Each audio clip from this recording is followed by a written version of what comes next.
Olá, estamos aqui em mais um Globalcast. Eu, Rita Lengruber, atriz e roteirista, e Arthur Rodrigues, produtor do Globalcast. Hoje a gente vai entrevistar a Fernanda Cersósimo, acertei? Uhum. E o Thiago Expósito. Não, o que é interessante é porque os dois têm uma história curiosa, né? Os dois tiveram um problema de saúde e, graças a esse problema de saúde, eles fizeram algumas descobertas e que, de certa forma, nortearam a vida deles profissional a partir daí. Teve essa situação, né? Então, eu queria começar por aí. Eu queria que vocês falassem um pouquinho sobre isso, né? Então, Thiago, conta pra gente aí, como é que é essa tua história? O que aconteceu?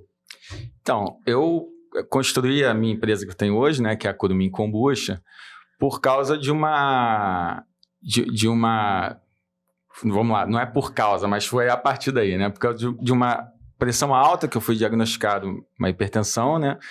E eu era muito jovem, tinha 30 e poucos anos, e eu não aceitei esse diagnóstico, né? Eu sempre fui atleta, desde muito novo, fui remador do Vasco, depois fui surfista, atualmente sou atleta de canoagem polinésia, e falei, cara, não é possível que tenha pressão alta. Fui procurar uma segunda opinião, fui num médico de medicina integralista, lá de Niterói, por indicação da minha esposa, Luísa, e ele falou, Thiago, não tá certo, não é porque sua pressão tá um pouquinho alta que você tem pressão alta e vai ter que tomar remédio pro resto da vida. Vamos alterar aqui alguns hábitos na sua alimentação e vamos ver no que dá. Aí ele me indicou diversas alterações na minha alimentação, mudar para o sal light, comer beterraba, nibs de cacau, algumas coisas assim. E uma dessas mudanças que ele fez na minha alimentação foi comer um alimento fermentado todo dia. Um alimento fermentado vivo, né? Que continham as bactérias da fermentação, né, na sua composição. E aí ele me deu uma lista lá com vários alimentos, como quinti, quivás, a lista é enorme. Chucrute, famoso chucrute, kefir, que muita gente já conhece, que é parecido com a kombucha, e uma delas foi a kombucha. Aí eu comecei a produzir em casa, produzi todos eles, ia experimentando, fazendo várias viagens assim, Você químicas. fazia isso? Você começou experimentando, fazendo em casa mesmo? Fazendo em casa. Inclusive esses quivás, por exemplo, que é um negócio que ninguém nem sabia como é que fazia, eu fui pesquisar na internet e tal. Foram várias experiências e a que eu mais me identifiquei de sabor e de praticidade também, porque você fazer fermentado, você precisa de tempo, você precisa de muito cuidado para não contaminar. Então, acho que a kombucha foi o que eu mais me identifiquei nesse sentido.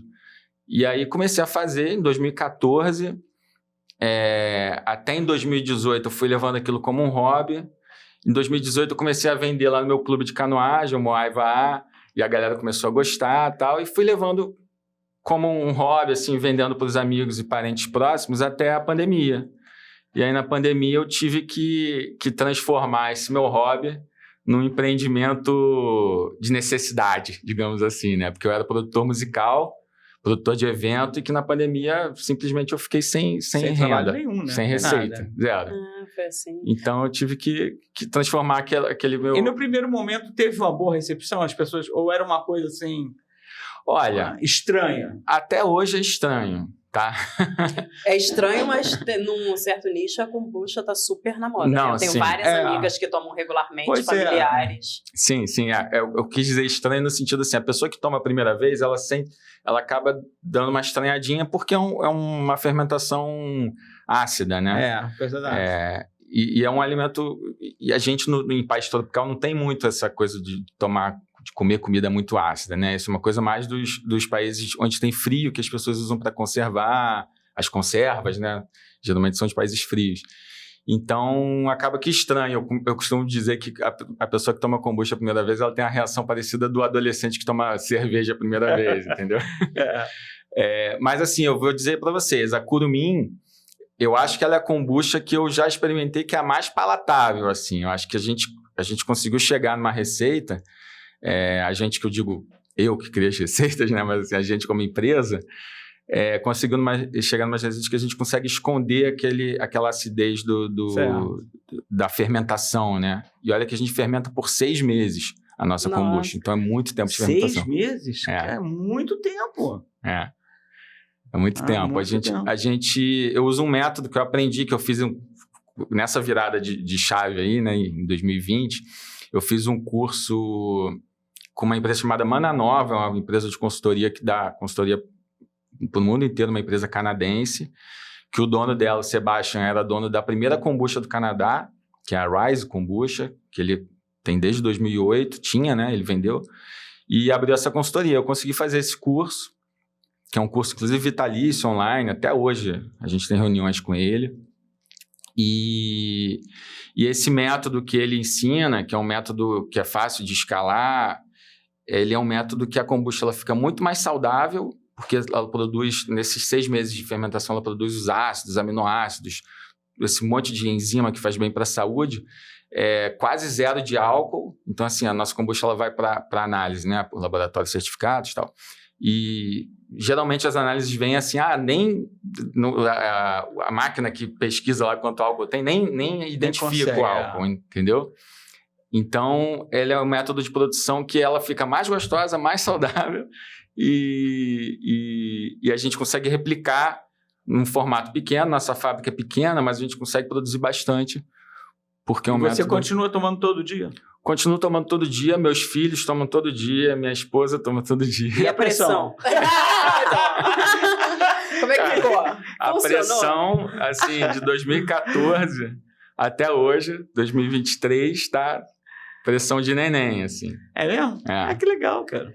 Bom, então, eu sou super fã da kombucha Coruim e a gente fica brincando, né, que o Thiago não tem só uma cozinha, né? É um certo laboratório, parece uma coisa de uma alquimia. É um alquimista mesmo. Porque ele faz umas misturas de sabor muito interessantes, né? Se a gente puder mostrar aqui. Vamos segura um instantinho. Vamos só pular para a feira. Fernanda, você já tomou kombucha? Já, então. E podia fazer o sabor losartana, né?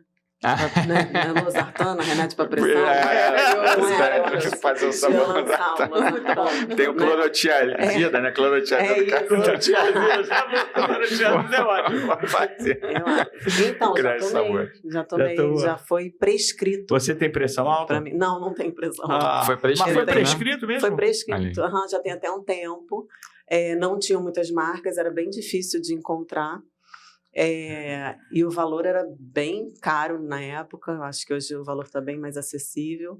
E eu gostava. Engraçado que naquela época ainda não tinha uns sabores tão legais assim. Mas foi prescrito para pressão alta também? Não, foi para pressão alta. Não tem nada a ver. Então, tem a ver com a minha história que eu vou começar a contar. Fala, Rita. Não, porque a Fernanda tem uma história muito interessante que ela vai contar agora, mas e que eu acho que os dois têm uma coisa em comum, que a doença deles, o diagnóstico que eles receberam, mobilizou eles para realizar. A Fernanda é hoje diretora da escola e idealizadora da Escola da Travessa, que é uma escola muito singular e muito interessante em Laranjeiras, né? Que o Thiago e a Luísa, inclusive, sim, os filhos deles... Nossos filhos estudaram lá. Os 2 filhos estudaram lá e tiveram uma experiência muito interessante. Maravilhosa. Mas é curioso isso, né? Que o Arthur falou no início, dos dois, a partir da pressão alta, a partir da sua história que você vai contar agora, eu estou te interrompendo. Sem problema. Mas que como vocês fizeram disso... não vamos chamar aqui educação de negócio, mas é isso, viraram empreendedores, e eu vejo aí até uma generosidade de vocês não se limitaram ao autocuidado que poderia ter ficado só na vida de vocês, né? Mas vocês quiseram levar isso para outras pessoas, outros lugares, né? Uhum. Não, então, Rita, eu com 16 anos, eu comecei com uma inquietação na sala de aula. Eu não conseguia ficar sentada na cadeira muito tempo, eu sentia incômodo no quadril, tinha uma necessidade de localizar o peso do meu corpo todo no quadril para tentar instalar, como se fosse botar ele no lugar. E aí comecei a minha saga de tentar entender o que estava acontecendo comigo. E as dores foram intensificando, eu comecei a sentir dores nas pernas. Era uma dor o quê? Dor na De coluna. osso, de músculo? A Como é gente que era estava essa dor? tentando entender, a gente não sabia ainda o que eram os exames, nada aparecia, enfim. Com 17 anos, eu comecei a trabalhar com 17 anos. A minha mãe começou a trabalhar com 14. Uhum. Aí, quando eu fiz 17 anos, eu falei, tô atrasada, eu acho que eu tenho que começar a trabalhar. E aí, comecei a trabalhar com 17 anos. E no meu primeiro emprego, com 5 meses de trabalho, eu precisei fazer um acordo para sair, porque as dores intensificaram, eu não conseguia ficar muito tempo em pé, eu sentia muita dor no calcanhar, eu sentia muita dor na coluna. Eu precisei, um dos médicos que eu fui, dos 13 médicos que eu fui, né, eu não tinha diagnóstico, eu só sentia dores. Ele fez comigo uma sonoterapia. Então, eu precisei ficar dormindo 1 mês. Eu acordava só para me alimentar, né, para tomar banho, fazer higiene, ao banheiro, mas eu praticamente ficava na cama. Fiquei durante 30 dias na cama. E aí a empresa precisou fazer um acordo comigo. A gente não pode ficar com você, infelizmente. E muita gente nem entendia, né? Como assim? Uma menina tão saudável, né? E Você perdeu seu trabalho naquela época, e aí eu perdi muito meu nova trabalho, pela eu sua falei, dor. e eu não vou conseguir trabalhar em lugar nenhum, porque, né, tem dias que eu acordo e eu não saio da cama. Eu fico imóvel. Eu preciso de 1h30 para conseguir sentar na cama, né? E ninguém conseguia fechar esse diagnóstico do que era essa dor. Diagnóstico, né? Eu tive, quer dizer, fechavam diagnósticos errados, né? Eu tive vários diagnósticos. E aí, com 24 anos, eu li. A história é muito longa, né? Acho que dá uns 5 dias aí de podcast Temporadas contando de podcast até sobre exatamente essa todos os médicos que eu fui, enfim. Dr. House teria te ajudado nessa época. Eu acho, Dr. House, com certeza. E eu, em uma das crises, né, eu comecei a buscar na internet sobre quem poderia me ajudar, né? Eu comecei a botar o que eu sentia. E eu falei assim, uma fisiatra, um tempo atrás, tinha dito para mim, eu acho que você tem uma doença horrível chamada espondilite anquilosante. Espondilite? Espondilite anquilosante. É uma doença horrível, Fernanda. Se Deus quiser, você não vai ter.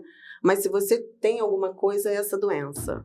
Eu vou mandar você para o meu guru, um reumatologista assim assado, e você vai fazer um exame de sangue e vai levar para ele. Que é um exame de sangue, que é o HLA-B27, que é um marcador genético, que iria dizer se eu tenho o marcador dessa doença, né? Eu fiz o exame era quantitativo, eu, né, não entendi nada do exame, peguei e levei para esse reumatologista, e ele disse que era negativo o exame, que eu não tinha nada dessa doença, para eu ficar tranquila. Fui aliviada, né, para casa, embora. E aí eu continuei os 2 anos seguintes, eu continuei sentindo muita dor. E aí tinha dia que eu acordava e eu estava ótima, e tinha dia que eu acordava e não saía da cama, e 5 horas depois eu poderia correr uma maratona, porque da mesma forma que meu corpo inflamava, ele desinflamava muito rápido, enfim, às vezes ficava inflamado uma semana inteira. Então, e conviver com aquilo estava muito difícil, e eu não ia conseguir emprego, estava atrapalhando meus estudos na faculdade. E aí eu falei, bom, eu não posso trabalhar para ninguém. Eu tenho que montar um negócio próprio. Na época eu fazia faculdade de moda, e aí eu resolvi abrir o meu próprio negócio. Comecei a vender roupa numa feira, até que eu consegui abrir uma loja. E eu estava nessa loja, no computador, lendo sobre os meus sintomas, né? O que poderia ser aquilo que eu estava sentindo. E eu vi que realmente poderia ser essa doença. E que tinham vários artigos falando que você poderia ter a doença e não ter o marcador genético. E aí eu falei, qual médico pode, né, qual especialidade pode me ajudar? E aí eu busquei e de cara simpatizei, assim, foi pela foto. Eu entrei eu não sei como é que chama, a Sociedade de Médicos, né? E aí eu vi a foto do Roger. E eu falei, simpatizei, acho que esse senhor aí, esse rapaz, ele era mais jovem na época, ele vai me ajudar. E aí eu liguei a consulta, peguei o valor da consulta, marquei e fui. Isso 2 anos depois de eu ter ido no outro reumatologista que disse que eu não tinha nada. E quando eu cheguei, ele fez um teste, né, comigo, me examinou, e a partir do meu relato eu falei, doutor, eu acho que eu tenho essa doença. Ele, Fernanda, eu vou fazer o seguinte, onde você fez, qual laboratório você fez o seu exame? Eu falei, o laboratório tal. Aí ele, eu tenho uma amiga lá, você me autoriza a pegar o resultado desse seu exame, desse marcador genético? Eu falei, claro, autorizo. Aí ele, não, porque para eu fechar seu diagnóstico, eu preciso ter esses dados. Eu falei, não, sem problema nenhum. Ele ligou e ele disse para mim que meu exame era positivo. Eu tinha um marcador genético, então eu tive lá atrás um erro médico, né? Então você tinha de fato essa doença. Eu tinha realmente, e ele falou, olha, Fernanda, você fechou o seu diagnóstico. Isso só quase 10 anos depois, né? Isso, muito tempo depois, o meu diagnóstico foi fechado, eu tinha 25 anos. Muito angustiante, né? Essa busca por um diagnóstico. E aí, eu já estava com o quadril comprometido, né? Eu tenho umas necroses, assim, eu tenho uma fragilidade, eu não posso esquiar, eu não posso andar a cavalo, né? Eu tenho os ossos do quadril bem comprometidos, exatamente. Mas aí, quando eu recebi o diagnóstico, eu não sei se eu fiquei tão aliviada de ter um diagnóstico, né? Tipo, qualquer que seja, é uma mistura, né, de alívio. Exatamente. Com uma bomba que chegou para você. Mas eu não recebi o diagnóstico da espondilite anquilosante como uma sentença, Sim. Né? Eu acho que eu recebi o diagnóstico, eu acho que como uma condição. Eu tinha que aprender a viver com aquela condição, né? E aí foi a partir daí que eu comecei a entender um pouco mais sobre alimentação, né, hábitos. Eu sempre gostei de esporte. O próprio médico, o Dr. Roger, falou: que bom que você gosta de esporte, porque a remissão está relacionada à atividade física, né? Então você precisa praticar atividade física todo dia. E aí, a partir daí, enfim, com esse diagnóstico, então eu montei o meu próprio negócio porque eu não tinha condição, por conta da minha doença, eu não poderia trabalhar para ninguém, e mesmo tomando a medicação, eu tenho remissão, mas que às vezes eu entro em crise. Tem gatilhos que podem fazer. Exatamente. Voltar. Então eu precisei tocar o meu negócio adiante. E aí as histórias vão se linkando, né? Aí, a partir daí, tem que fazer atividade física? Então, se é para fazer atividade física, vamos fazer direito, né? Então, eu entrei numa atividade física no futevôlei e falei assim, bom, 4, 5 horas de treino por dia, então eu vou me profissionalizar, né? E aí foi quando eu virei profissional e comecei a competir, enfim, medicada, que eu comecei a tomar um remédio, eu tomo até hoje, eu tomo uma injeção. Naquela época era uma injeção a cada 15 dias, agora eu tomo uma injeção por mês para controlar. É uma injeção que abaixa a minha imunidade para poder controlar a doença. E ela estava controlada naquela época. E aí tem uma coisa engraçada que eu fui competir em Natal, no Rio Grande do Norte, com uma parceira, e eu acordei, a gente ia começar, o jogo era no dia seguinte. Eu acordei umas 4, 5 horas da manhã, sentindo muita dor. Eu falei, meu Deus, e agora? Eu tenho que jogar amanhã, então eu tenho que aquecer o corpo, eu tenho que tomar um remédio para dor, eu tenho que entrar no corticoide. Como é que eu vou dizer para minha parceira que eu não vou entrar em quadra? Porque eu tô... Mas deu tudo certo, eu consegui aquecer o corpo, eu tomei o remédio, o dia amanheceu, e aí as coisas vão melhorando, né? Porque o início da manhã e a madrugada são os piores momentos. Piores. Isso. E 10 anos depois, ela me mandou uma mensagem, a gente já nem se falava muito, falando que ela teve o mesmo diagnóstico que eu. Mentira. Olha. Nossa. O mesmo diagnóstico que eu. E você comentou que tem gatilhos, né? Que você sabe qual foi o gatilho dela? Então, sei. Descobri um tempo depois também. O gatilho foi uma doença que eu tive com 14 para 15 anos, que foi uma bactéria chamada Shigella. Eu tive uma shigelose, que ela se alimenta, acho que da parede do intestino, né? O médico falou que poderia ter sido uma salmonela, qualquer outra bactéria, mas que o gatilho foi essa infecção que eu tive no intestino. Ou seja, o intestino, que o Thiago fala bem até, que é o segundo cérebro, né? Ele tem uma função aí que parece que detona no resto do corpo todo, né? E a gente acha que ele tá liso. E tem vários gatilhos, na verdade, né? Sim. Pode ser ambiental, hoje em dia, né? O pessoal fala pode ser ambiental. Comportamental, que você falou do estresse, alimentar, né? Exatamente. Pode ser comportamental, tem vários hoje em dia. Pode ser uma vacina, pode ser, enfim. E como é que entra a Escola da Travessa aí na história?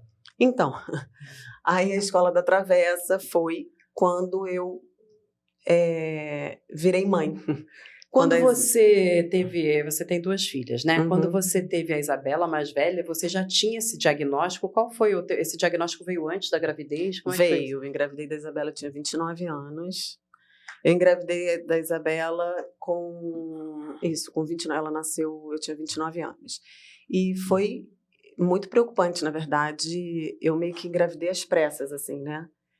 Porque eu tinha perdido 2 gestações anteriores, né? Bem no iniciozinho, e começaram a relacionar um pouco com a minha doença, né? E se meu quadril ficasse ainda mais frágil, eu não ia aguentar uma gestação, né? Então era meio tipo, tem que engravidar, vamos. E aí eu consegui, em 2012, eu engravidei da Isabela. Foi uma gestação bem complicada, mas eu acho que isso também é talvez para um outro momento. E aí a Isabela nasceu Em 2012. em 2012, 17 de outubro. Quando de nasce a 2012. Escola da Travessa? Então, a Escola da Travessa. Quando a Isabela nasceu, eu comecei a querer entender qual seria a melhor forma de cuidar da minha filha. Eu e o Vinícius, né, meu marido. A gente queria dar a melhor educação para ela. E eu estava entendendo que ela era um indivíduo diferente de mim, diferente do pai, e que talvez a gente não tivesse que reproduzir a nossa educação na educação dela. Até porque não só um indivíduo é diferente, o tempo é diferente, né? Os pais são diferentes. O que eles vão absorver Exatamente, e fazer todos os diferente. receptores Tá são fora do nosso diferentes, controle exatamente. também. E eu queria ver de que forma eu construí um ambiente, as minhas atitudes, a do pai, né, para dar uma educação de qualidade. Não estou falando educação de conteudista, né? Estou Formal, falando de educação. E aí eu pensei, comecei a ler muito, né, sobre que mostrar para minha filha de que forma eu vou cuidar dela. E eu falei, gente, todo mundo precisa saber disso que eu estou lendo. As pessoas não sabem ser pais e mães, né? As pessoas acham que sabem, porque acho que tem uma exigência da sociedade que todo mundo precisa casar e ter filho. Né? Então tem muita gente que tem filho para cumprir. Achar estranho, tem muita gente que casa e tem muita gente que tem filho para Sim. cumprir essa exigência, né? Esse roteiro, né? Exatamente. Mas sem ter uma reflexão E sobre aí, antes isso, de né? ter filho, o que a pessoa pensa? Ah, não, eu tenho dinheiro para sustentar. Não, é muito além disso, né? Não era sobre isso que a gente estava vendo. A gente queria, enfim, dar algo a mais para a Isabela. E aí eu comecei a estudar muito e eu queria ver como é que eu vou falar isso para as pessoas, né?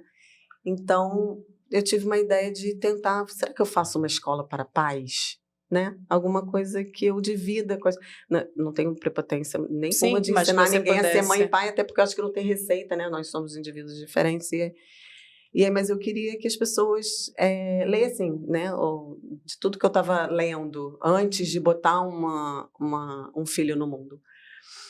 E aí falei, mas o que vai dar credibilidade, né? A pessoa acabou de ser mãe, eu falei, vai ser muito difícil, eu não vou conseguir, né? Mas ler sobre a infância, estudar sobre a infância, estava me dando uma vontade, então, de montar uma escola para as crianças, mas assim, uma escola de educação infantil para poder cuidar dessa primeira etapa da vida. Né? Para poder. Porque atravessa, as crianças vão até que idade? 6. 6. Isso. A ideia era eu acessar os pais, né? Acessar as crianças, obviamente, através desse projeto da escola, né? Porque, de repente, eu consigo entrar aí na qual casa é o projeto das pessoas. da escola? Então, a Travessa tem um projeto muito bonito, que eu digo que um pilar, se não o mais importante, né, para o processo civilizatório, talvez seja a educação, né? E eu acho que o pilar mais importante para a educação é o respeito, né? Então, eu acho que quando você consegue construir, né, um projeto que a base seja o respeito, você respeitar o indivíduo, respeitar aquela criança, respeitar o tempo daquela criança, né? Entender ela como uma pessoa única, né? Eu acho que esse é o projeto ideal, né, para as crianças. Na infância, a criança ela está desenvolvendo, ela tá se tornando um indivíduo, né? E eu acho que tem várias questões para a formação desse indivíduo. Ela está formando a personalidade dela, ela está formando os valores dela, né? Ela está construindo a parte psíquica, ela está a parte cognitiva, a parte física. Então, eu acho que ela está construindo a base do que ela vai ser por todo o resto da vida. Então, se ela não estiver num ambiente saudável, com respeito, e aí eu acho que é nesse momento que ela entende esse valor, o respeito, né? E se ela entende o que é respeito, o que é ser respeitada, o que é respeitar, eu acho que ela tem tudo, né? Porque acho que a gente tem a sociedade tem uma mentalidade de que a criança não é capaz, né? Que a criança... Tem gente que acha que a criança não é um indivíduo, né? Que não respeita...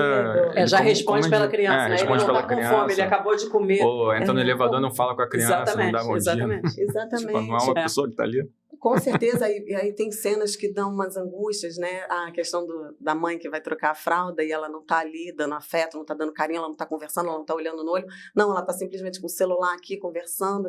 E é isso, não estou aqui fazendo, estou trocando, sujou, né? Tem que trocar a fralda. A Travessa é uma escola muito afetiva, né? Exatamente. Deixa eu te fazer uma pergunta, Fernanda. O Francisco e a Helena, né, meus 2 filhos estudaram lá. E lá tem essa questão da agrupada, né? Que as crianças, elas estudam com crianças de outras idades. E até hoje eu vejo alguns comportamentos deles, e você falou de respeito, me veio essa lembrança muito, muito clara, que a gente, quando vê o Francisco e a Helena conversando com crianças tanto mais novas quanto mais velhas, eles demonstram muito claro esse respeito, assim, não tem aquela coisa, esse é mais novo e não quero saber. E você acha que essa questão da agrupada tem a ver com esse respeito? Tá na proposta da escola, assim, vai ser agrupada justamente para eles aprenderem a respeitar. Muito bom. Tem essa ligação mesmo, com certeza, né? Quando você mistura as faixas etárias, né? É muito rica, porque é isso, a gente não passa régua, né? Todo mundo tem o tempo do desenvolvimento, é singular, é único, né? Não tem como, então as pessoas não são iguais, então por que não podem ter idades diferentes no mesmo grupo? Né? Então, a gente só enriquece o projeto misturando as crianças de diferentes faixas etárias. Eu brinco quando você chega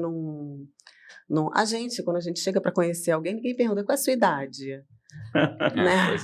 Não, você não tem 40 anos? Então não dá pra gente. Exatamente. No parque é a mesma coisa, a criança não chega e pergunta a idade para poder se relacionar.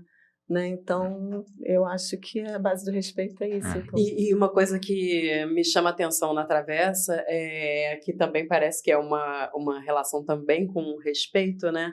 É sobre o cuidado que vocês têm com a alimentação das crianças, né? Eu acho que aí é um respeito também, e me parece um respeito físico, né? A gente estava falando do comportamental e tudo se mistura, né? Corpo, mente, né? Eu acho que já é sabido por todo mundo que a longevidade não está relacionada com matemática, com português, com química, né? Eu acho que está relacionado com hábitos saudáveis, né? Com você praticar uma atividade física, você se alimentar bem. Então, a gente tentou levar isso para a proposta da Travessa. Que as crianças estão formando seus valores, né? Os seus desejos. Então, a gente precisa apresentar, né? Essas opções para elas. Então, a gente colocou que a gente faz a psicomotricidade, né? A gente dobrou o tempo da maioria das escolas, né? A gente oferece mais vezes, e a alimentação é um dos pilares, né? Como é que é a alimentação da escola? A escola, a gente não oferece nada industrializado, a gente faz tudo na nossa cozinha, a gente faz o bolo, a gente faz o biscoito, a gente não usa nada ultraprocessado, a gente prioriza os alimentos orgânicos. Eu falo priorizo porque às vezes não está na safra, nem tudo, né? Claro. É um negócio também que precisa se sustentar, às vezes o valor é proibitivo, então a gente precisa ir adequando, né? Mas a gente prioriza o orgânico. E a gente começou o início do projeto há 8 anos atrás, em 2015, que a gente começou a escrever o projeto da Escola da Travessa. Estava tendo um boom de crianças nascendo com a alergia à proteína do leite, a caseína. E aí conversamos muito com um pediatra que era especializado, né, nessa parte, ele era gastroenterologista, e ele falou que realmente estava tendo um boom, que estava estudando por que isso estava acontecendo, e a Travessa sempre teve uma proposta de ser inclusiva para tudo, né, para todas as questões. Então, por que não a gente incluir essas famílias, né? Tinha uma das nossas primeiras matrículas foi de uma criança que, se ela tivesse contato com a caseína, a gente tinha que dar uma injeção de adrenalina nela, porque ela tinha choque anafilático, né?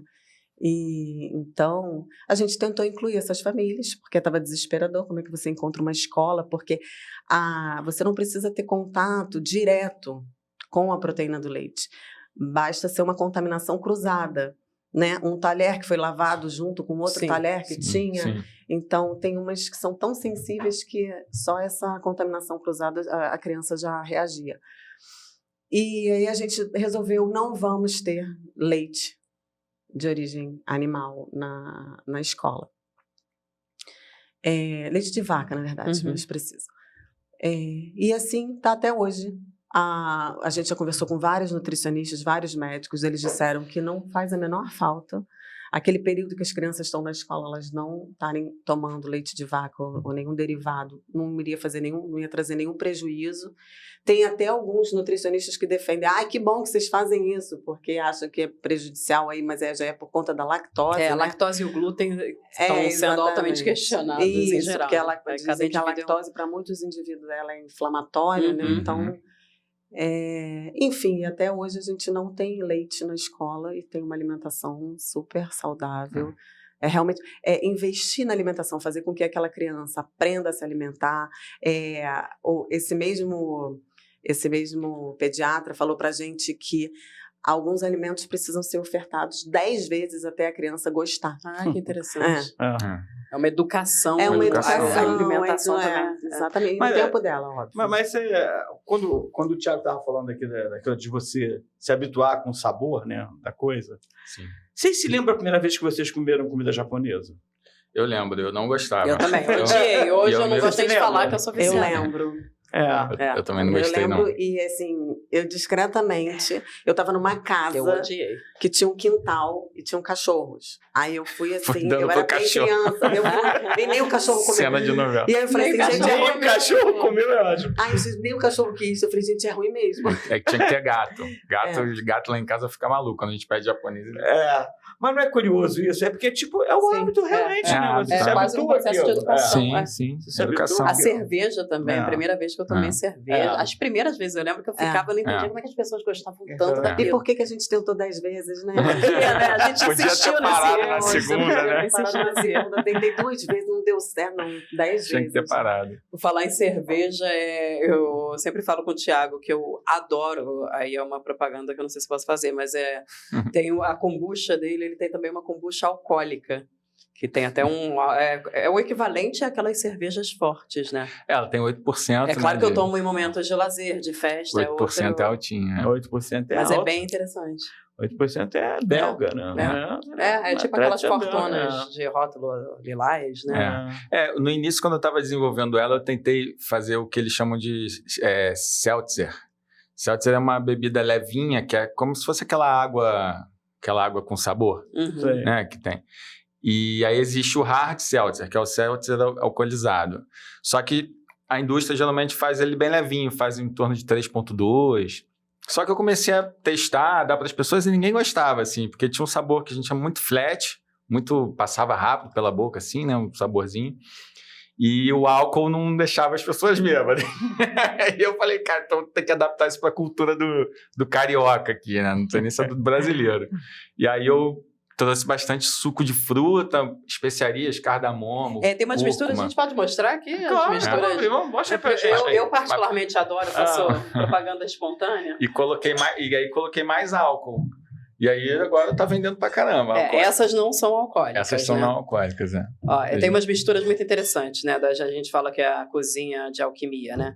Essa é maracujá, hibisco e gengibre. É muito interessante essas misturas que você faz, né?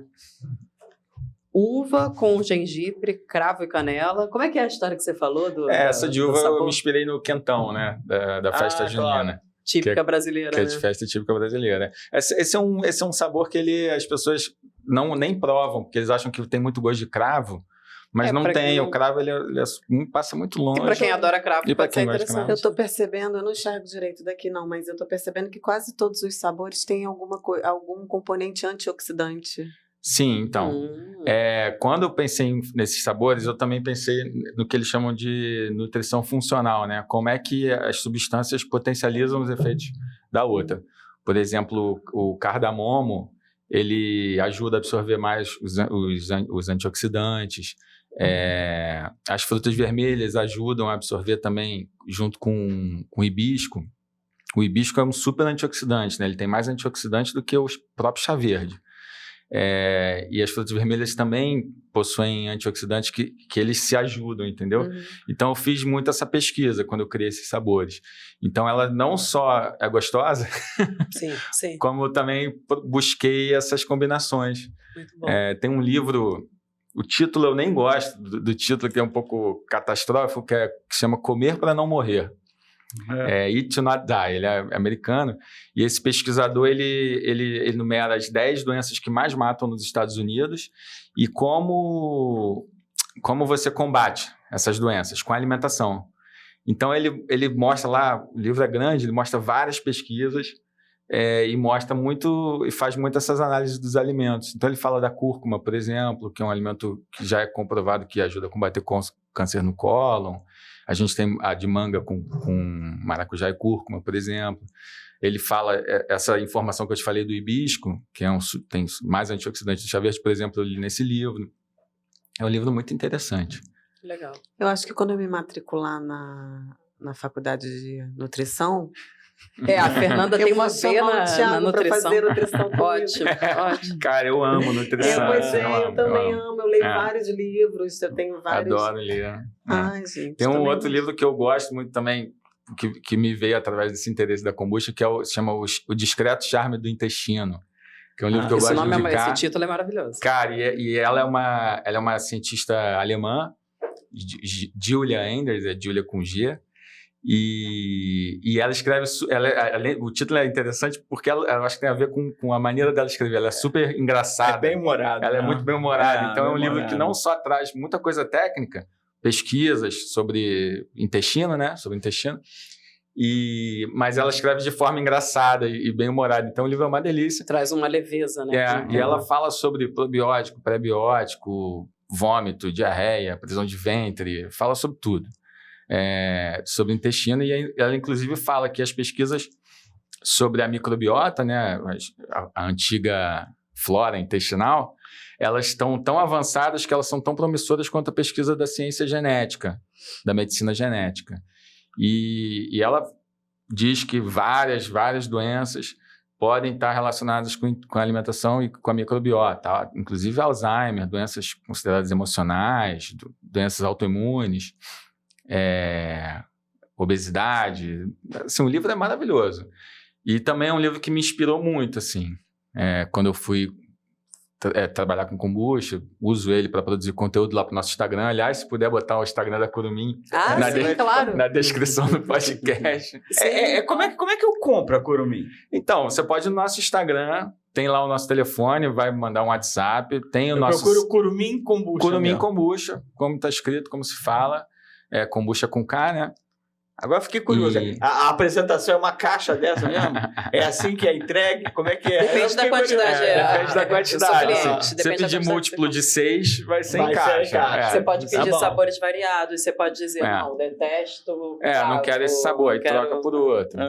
Por exemplo, a gente tem 7 sabores, mas na caixa cabem 6. Então, a gente pergunta se alguém quer trocar algum sabor. Sim. Claro. Mas pode pedir pelo site. Tem uma quantidade ideal, assim, existe isso? Cada organismo deve ter sua especificidade. Mas, assim, tem uma quantidade que é certa de tomar por dia? Então, é assim, eu gosto de dizer que a kombucha ela não é um complemento alimentar, não é um suplemento alimentar e não é um remédio, né? Ela é um alimento saudável. Aquilo que o médico quando me passou, ele falou, cara, você vai consumir o alimento fermentado, a kombucha, mas também vai mudar isso e assado. Isso vai fazer parte do seu estilo de vida.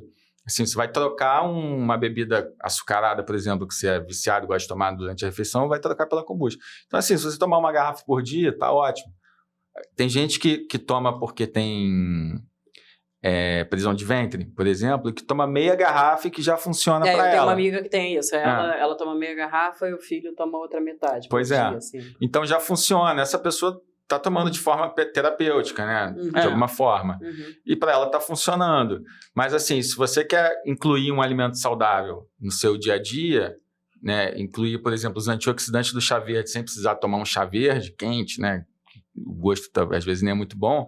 Você toma uma garrafa por dia, tá ótimo. Né? E outra coisa que tem que tomar cuidado é você achar, esse negócio faz bem, então vou tomar 10 garrafas por dia.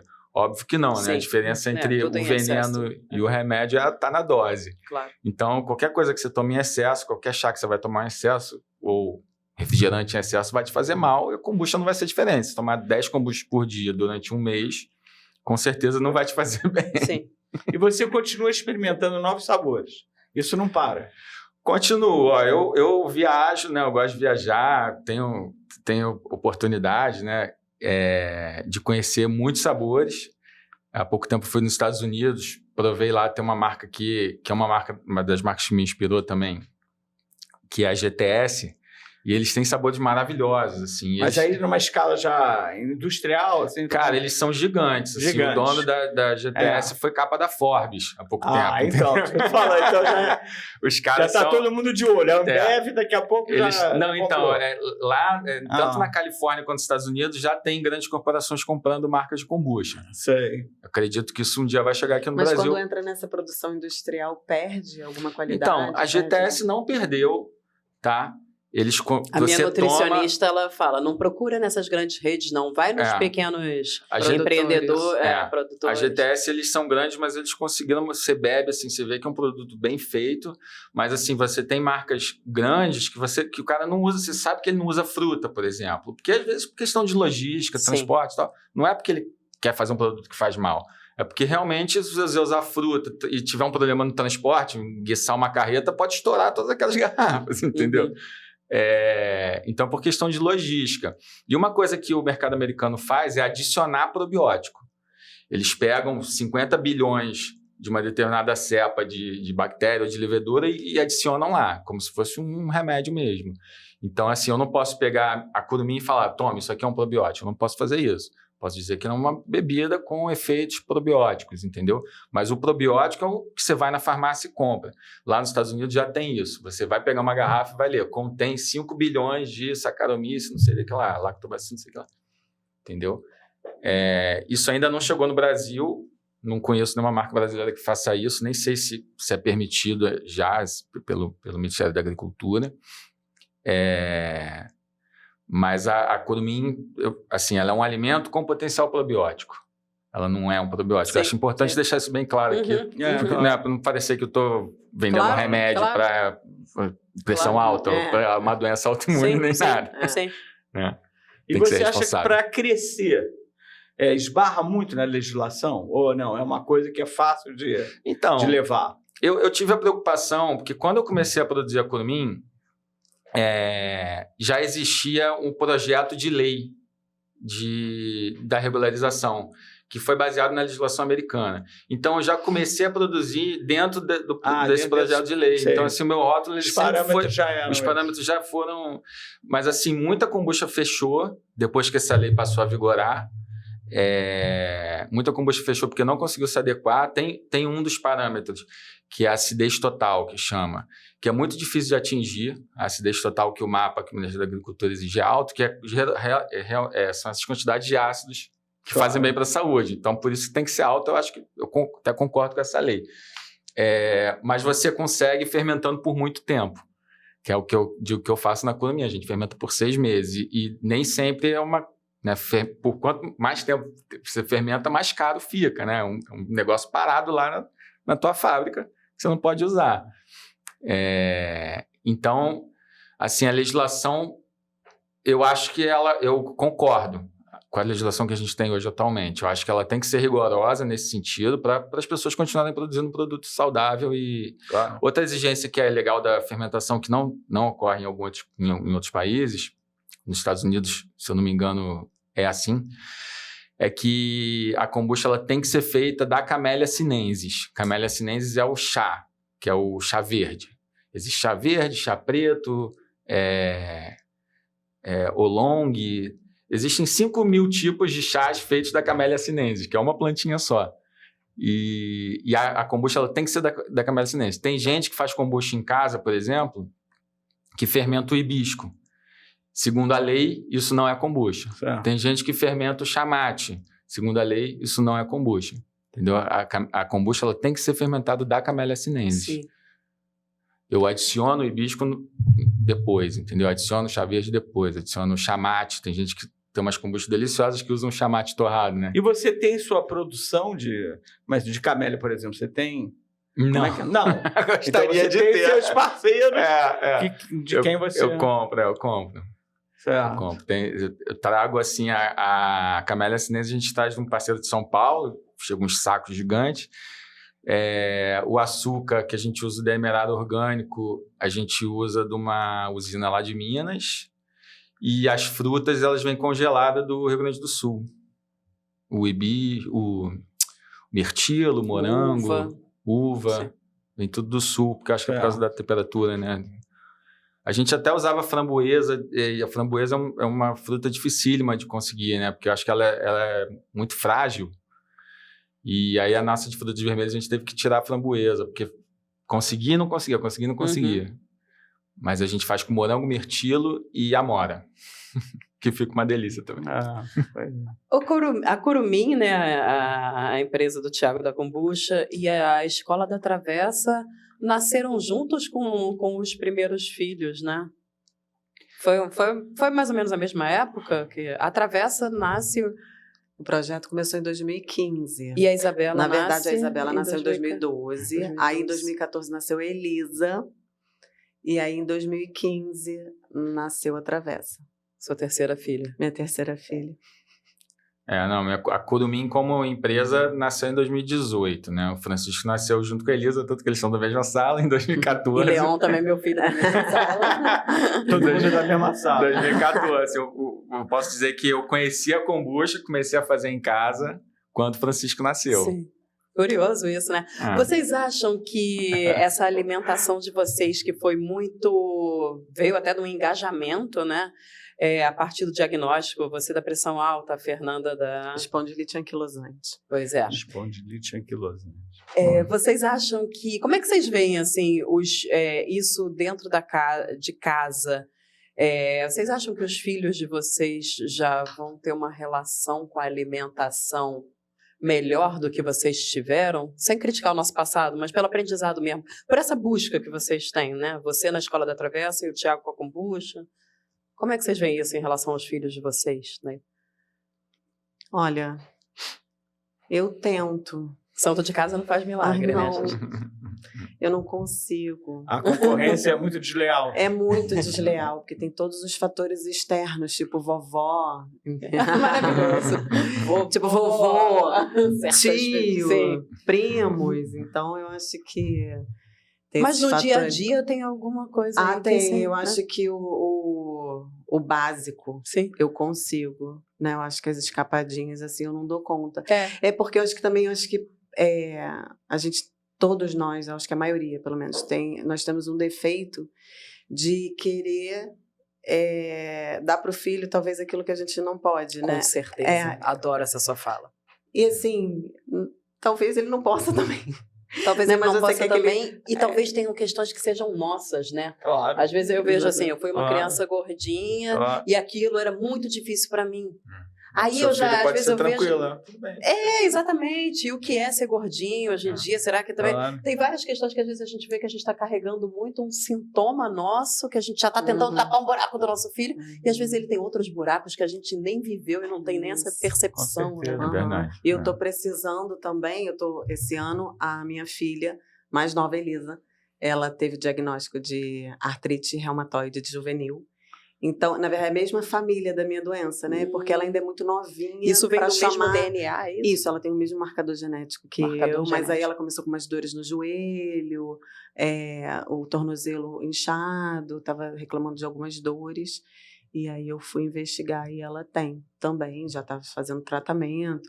Então eu tenho que ajudar a minha filha a lidar com essa essa informação. Né? Ela sabe disso. Ela sabe que tem. Aí ela sabe que agora ela toma um comprimido. E ela sabe que se esse comprimido não der certo, ela vai ter que ir para uma injeção. Né? Então, Ela se empenha no comprimido. Ela tá naquele... Exatamente, empenha mais ou menos. Né? Mas aí ela fala assim, não, eu estou ótima, eu estou com dor porque eu fiz muito agachamento hoje na escola, porque a gente brincou de morto-vivo, sei lá o quê. E aí ela sempre arruma uma desculpa ou para não tomar o remédio ou que ela não está piorando, ou ela está sempre bem. Ela tá... É até difícil de saber. A Elisa, eu só sei se ela está bem ou não da doença fazendo exame. Porque ela tá sempre bem. Não, mamãe, tô ótima aqui, tô. Mas às vezes eu vejo ela arrastando um pouquinho uma perna. Ela vai ter um longo caminho aí para aprender a lidar com o diagnóstico da forma dela, né? Que não vai ser a sua forma. Então eu tô com essa dificuldade. Claro. Então eu peço pro meu marido, pro Vinícius, me ajudar um pouco nisso, claro. Né? Mas, enfim, é isso. Mas estamos bem. Sim. E aí? Eu tenho mais uma pergunta que vai fugir completamente do assunto, mas é dentro do assunto. Certo, vai lá. Aquelas minhas perguntas loucas, né? Não, porque eu achei interessante aqui, ó, é uma coisa que eu tava meio, assim, sacando quando a gente conversou um pouco antes. O Thiago tem uma relação muito forte com a música, né? O Thiago é músico, no apartamento dele, da Luísa e das crianças. Tem vários, você chega, assim, não tem como você não notar aqueles instrumentos musicais. E foi produtor de uma festa famosíssima de jazz. Como era o nome da festa? Jazz Ahead. Jazz Ahead. Então é isso, você tem uma relação forte com a música, né? Você contou uma história muito interessante, que você foi criar, seu pai tocava na bateria da Mangueira, não é? Meu pai e minha mãe, né, eram fanáticos pela Mangueira. O sonho de infância do meu pai era tocar na bateria do Mangueira, até que ele conseguiu e ficou mais de 10 anos tocando a bateria do Mangueira, e eu ia ensaio da Mangueira desde a barriga da minha mãe. Então eu acho que isso veio de alguma forma, você foi, né? Sendo a música estava muito presente na sua vida. E a Fernanda, a gente teve uma longa conversa muito interessante, e você falando da sua questão de saúde, de tudo que você trouxe para cá hoje, assim, né? E no final você falou uma coisa que eu achei encantadora, que você falou que a música é onde você parece que encontra, não um refúgio, mas talvez um acolhimento. Eu queria que vocês pudessem um pouco falar dessa relação que vocês têm com a música, que é completamente diferente, provavelmente. Que parece que a gente estava falando aqui do paladar, né? Eu acho que a gente foi falando do comportamento em alguns sentidos, mas achei interessante, assim, você trazer a música, né? Você puder falar, o que é a música para você? Então, eu gosto muito. Você falou que enquanto ouvinte, né? Audiência, assim. É engraçado, eu não sei cantar, não sei tocar instrumento nenhum, mas eu adoro ouvir música. Eu acho que a música me tira um pouco do mundo real, sabe? Eu acho que... E até eu esqueço, às vezes, que as pessoas são diferentes, né? Aí eu vejo que uma pessoa não está muito bem, eu falo assim, vai escutar uma música que você vai ficar bem. Não, mas talvez a música faz bem para mim, né? E para outra pessoa seja outro recurso. Enfim, e eu adoro escutar música. Então, quando eu não estou muito bem, ou então quando eu estou muito bem, a música é sempre uma companheira. Na academia, né, eu não consigo ir para academia se eu não estiver escutando uma música, eu não consigo nem fazer o exercício. Então, eu gosto muito de dançar, eu adoro dançar. Gosto muito, você está falando de samba, eu adoro samba. Engraçado, eu não gosto de carnaval, mas eu adoro samba. É a relação com a música mesmo. Exatamente, eu gosto. E assim, qual a música, o estilo musical que você mais gosta? Eu acho que todos. Eu gosto de tudo, eu uso tudo. Eu acho que a minha playlist é a mais eclética de todas. Gosto de tudo. Sim, muito bom. Legal. E você, Thiago? Eu vejo um pouco a música dessa forma, assim. Eu, como trabalhei com produção musical, né, produzindo festa, fui produtor musical do Rio Cenário, que é a Casa na Lapa. Para quem não é do Rio, é uma das casas mais famosas aqui do Rio. E eles têm outras casas, então tive a oportunidade de produzir essas outras casas também, ter contato com muito músico. E eu acho que quando você proporciona você produz esses shows, essa festa de jazz, por exemplo, que na época a gente ganhou até prêmio de melhor festa do Rio, tinha até uma coisa inovadora, que assim, você vai para a festa geralmente para ouvir música dançante, música pop, né, sem querer desqualificar qualquer outra música, óbvio. É isso que o Fernando falou, música boa é a que você gosta de ouvir, né, e ponto. Mas, assim, a gente conseguia colocar o jazz, né, como a música principal da festa e fazer com que as pessoas fossem para lá dançar jazz, assim. Isso, acho que parte desse prêmio que a gente ganhou foi por causa disso, assim, né, o prêmio Noite Rio. Nunca mais esqueço, era um prêmio muito legal que tinha... Eles premiavam as casas, os DJs, as festas. Era uma pena que acabou. E eu acho que o nosso propósito, digo nosso porque eu tive 2 sócios na festa, o Marcelo e o Dan, era isso, era poder levar a música para a galera num ambiente, né, de festa, de pegação, digamos assim, né, o jovem, usando uma linguagem jovem. E é isso, para fazer bem para essas pessoas, né, para que elas pudessem interagir com outras pessoas, lavar a alma, né, Sim, digamos assim. sim. E eu acho que a kombucha também tem um pouco disso, é um interesse meu em querer fazer bem para as pessoas. Eu acho que esses pontos se ligam aí. E a música sempre fez bem para mim. Assim, eu morei na Marechal Rondon, né, na frente da Mangueira. Então, assim, cara, ensaio de escola de samba parecia que estava dentro do meu quarto. Eu ouvia, óbvio que não dormir não é uma coisa que todo mundo gosta, mas, assim, eu ouvi show do Chico Buarque na camarote. Mangueira, Família Caymmi. Você toca atualmente? Eu toco, eu já toquei mais, tá? Por falta de tempo, eu não consigo parar para estudar, tirar música. A profissão de músico é uma profissão difícil, né? Você precisa se dedicar horas para estudar, para tirar música, para fazer arranjo. Mas como lazer, tem momentos que você... como lazer eu Mas toco. toca na bateria da Mangueira? Não, pô. Não. Tocar lá tem que ser casca grossa, cara. É difícil. Nem nunca tentei.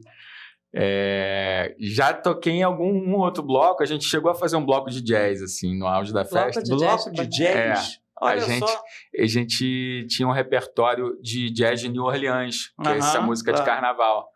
Chamava Amigos da Cacilda. O diretor era o Tom Ash, que é um trompetista inglês. Na verdade, ele é multi-instrumentista. E ele tem um projeto incrível aqui no Rio chamado Favela Brass, que ele dá aula de inglês e de música de sopro, né? Essas músicas de instrumento de sopro. Acho que, se eu não me engano, é no Pereirão. Sei. E ele era o diretor musical desse nosso bloco. E aí ele, como tinha essa vivência da Inglaterra lá, né, essa proximidade cultural, ele trazia muitos arranjos legais, assim, dessas bandas dessas brass bands, né, de Nova Orleans, cara, e o bloco era incrível. Não vingou, não virou esses mega blocos, mas assim, o momento que durou foi legal. Sim, e o Favela Brass tá aí, o repertório é até muito parecido.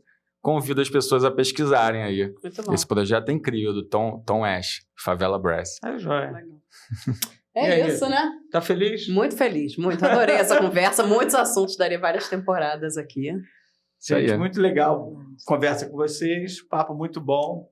Que bom. Maravilha, muito que bom bom. ouvir a história de vocês. Adorei também. Legal.